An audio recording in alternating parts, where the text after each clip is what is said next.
wrench icon above the players list for rankings. And we're going to take a look at these different strategies here and how it affects the draft cheat sheet that we've got. So I've started a new draft here. I've drafted into the third round. We've got David Johnson and Zach Ertz on our roster so far. So value-based drafting is not going to look at anything but how well each player compares to the other players still available. So this would be what you would get on a cheat sheet. If you printed out a cheat sheet at the beginning of the draft, that's going to be 100% value-based drafting. That's the best we can do with the information that we've got at that time. So you can see we've got a ton of running backs at the top of the list there, and some wide receivers mixed in as well. It's about what you'd expect for the third round of a draft.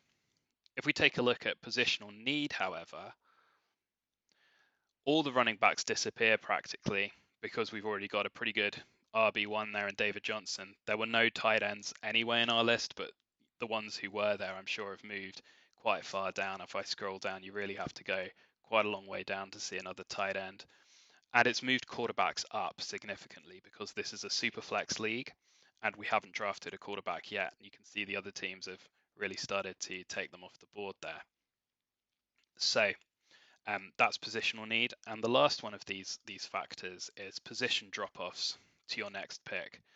So to understand that, we first got to have a look at the draft board, and you'll see that the Draft Dominator is always going to predict who the other teams in the league are going to pick between your current pick here at 314 and your next pick here at 414. One of the things that's really cool about this is these projections, these predictions, take into account not just ADP and the league settings, but also the rosters of these teams to date. So you won't see, for instance, a prediction that a team who's already drafted 2 quarterbacks might take a third. That's just not going to happen here in the 4th round, even in a 2 quarterback or super flex league. And likewise, if someone hasn't got a running back yet, it's probably going to predict that they'll take one.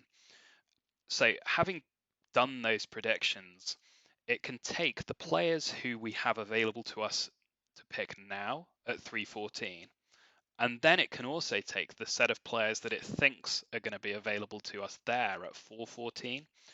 And what it's able to do is it's able to take the best wide receiver that we've got available to us now, which would be Amari Cooper, and take his points for this points projection for the year, which is 191.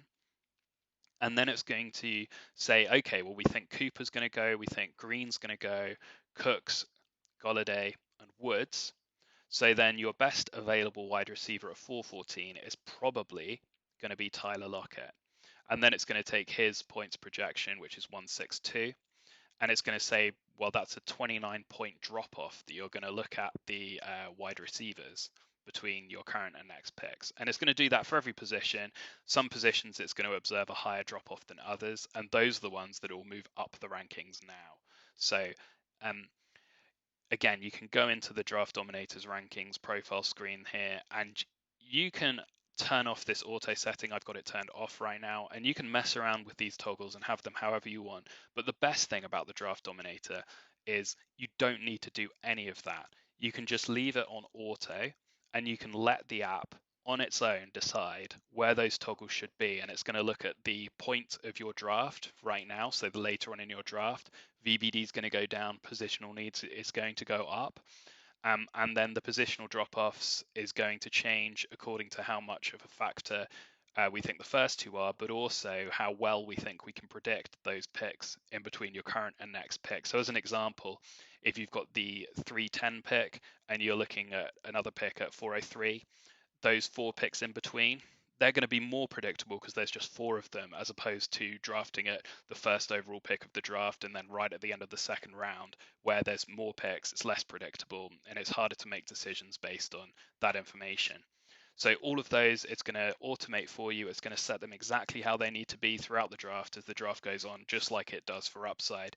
And that's something that you just can't possibly be doing on the fly unless you've got an application that you're using throughout the draft to track and monitor all of the rosters, the full status of the draft, predicting picks forward, balancing all these different factors, and all of these things come together, all of these factors come together every time you're on the clock.